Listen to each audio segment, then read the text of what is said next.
Magandang araw mga kaibigan. Bigyan natin ng opinion, reaction ngayon itong post ng News 5 34 minutes ago. Pahayag ni Speaker Martin Romualdez tungkol sa nangyaring Blue Ribbon Committee hearing kanina, na kung saan inakusahan siya ng mga diskaya na tumatanggap di umano ng 25% kickbacks sa mga flood control projects. Ito, rumor is not evidence and distraction will never be justice. Okay.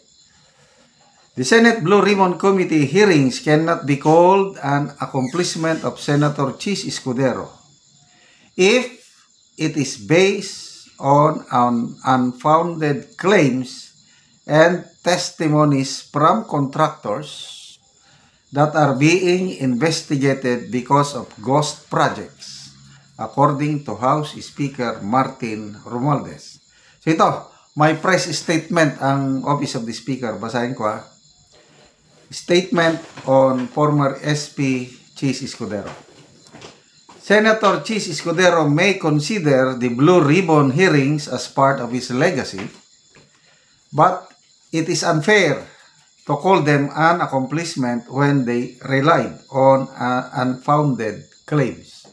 So ito ang pinapatamaan, of course, si Senator Marcoleta being chairman and former Senate President. Malinaw na ang pagdinig na ito ay ginamit hindi para sa katotohanan, kundi para sa paninira. And worse, the accusations came from contractors themselves, those already under investigation and admitting responsibility for ghost projects. True accountability rests on facts, not on innuendo. Ang sabi-sabi ay hindi ebidensya, at ang paninira ay hindi kailanman magiging hustisya. The House of Representatives remain focused on real work, safeguarding every peso. Wow, galing. Sarap pakinggan, no? Safeguarding every peso of the people's money, serving with integrity and resolve. So, ito na. Nagkaroon na ng biglang pagbabago sa Senate leadership. Ang inaakusahan ay ang House dahil 20 congressmen ang pinangalanan na tumatanggap na di umano ng kickback. Tapos biglang pinalitan ang Senate President at ang chairman ng Blue Ribbon Committee na nagkakandak ng ano. So, tama, kung sa Court of Law, Court of Justice, kailangan patunayan. So, yung statement ng mga diskaya, ano lang yun? Hanggang statement lang yun. So, kung abot ito sa korte, mahina. Kasi nga, ang ebidensya nila yung ledger lang sa kanilang opisina. But then, iba naman, ang labanan, yung Court of Public Opinion. Palagi kong dalawa palagi yan. Perception ng taong bayan kung ano ba ang tingin nila. Kasi ang mga judges sa Court of Public Opinion, tayo, mga netizens. Okay, tignan natin dito sa People Who Reacted, 34 minutes ago. So, 2,000 kaagad ang nag-react. Sandali So, ito na. Court of Public Opinion. After 30 minutes, 2,200 ang nag-react. 1,700 ang tumatawa. 57 ang galit. 318 lang ang nag-like. So, mas maraming netizens ang hindi naniniwala kay Speaker Martin Romualdez. Kasi tinatawa na lang. Ang naniniwala lang sa kanya, 318, that's around 2%. 2 or 3%. Kaya talo siya sa public opinion. Okay, ang ano naman to? Comments. Tingnan natin ang mga comments. Freddy Pacheco, you have the right to remain silent. Rafael Orencia, you must be free from suspicion of wrongdoing. Efren Ribuldad, yari ka, Speaker.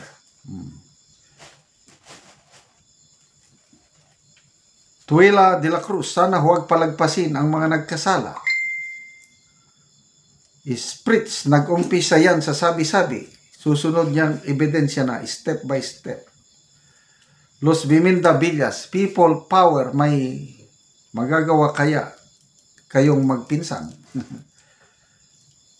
Abu Sailik, sa House of Representatives ang mga buwaya pero SP ang pinalitan. So, lumalabas dito sa mga comments, mas marami ang comments na negative kay Speaker Martin Romualdez. So, doon po ang power of social media. Ang Pilipino malayo sa mga Indonesians. Ang mga Indonesians, pag galit, pumunta sa kalsada, nagrally, sinunog ang mga parliament building, hindi takot sa mga pulis. Grabe. Ang Pilipino, social media lang, batikos lang sa social media, which is, to me, far better. Mahirap yung Indonesian style. Sana hindi mangyari sa atin. Kaya lang, ang bantayan natin yan, itong mga makakaliwa.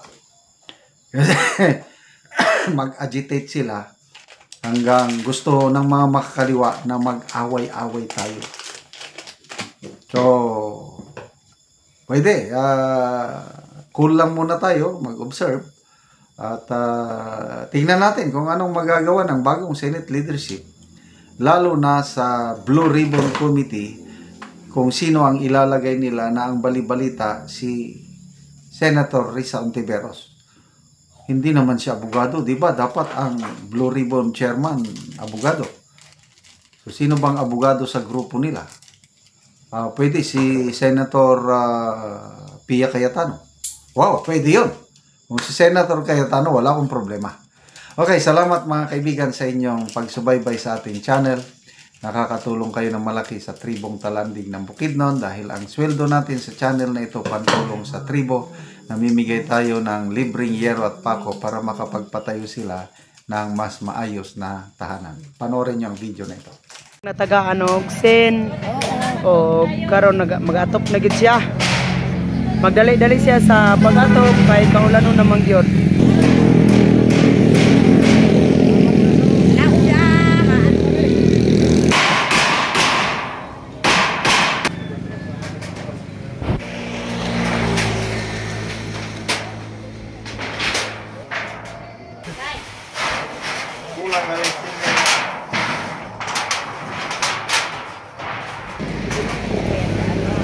Karon nindot na gid kaayo ang balay sa natabangan namo og pero human na gid siya sa pag-atop.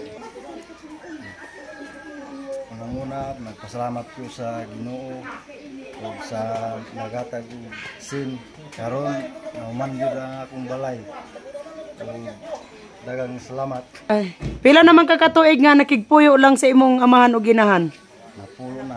Napulo na katuig nga nakigpuyo lang ka. Ngano man nga karon pa man ka nakabalay nga napulo na katuig sa imong pagkigpuyo lang sa imong amahan o ginahan. Tungod sa kalisod. Wala ko nakabalay karon pa ko sa tagang ko tabang maong sin. Okay. Kung wala ang tabang sa sin, di pa ko makabalay tungod sa kalisod. Oo. Sa karon salamat kay Norman na gyud. Oo, so karon pa ka nakasukad sa sukad, ay pa kaig ka nakabalay. Nga naay tabang. Kay kung wala pang tabang dili pa ka kabalay. Di pa gyud makabalay. Oo. So salamat kayo ya. Salamat kayo. So nindot na gid kayo ang iyang balay. Ayan,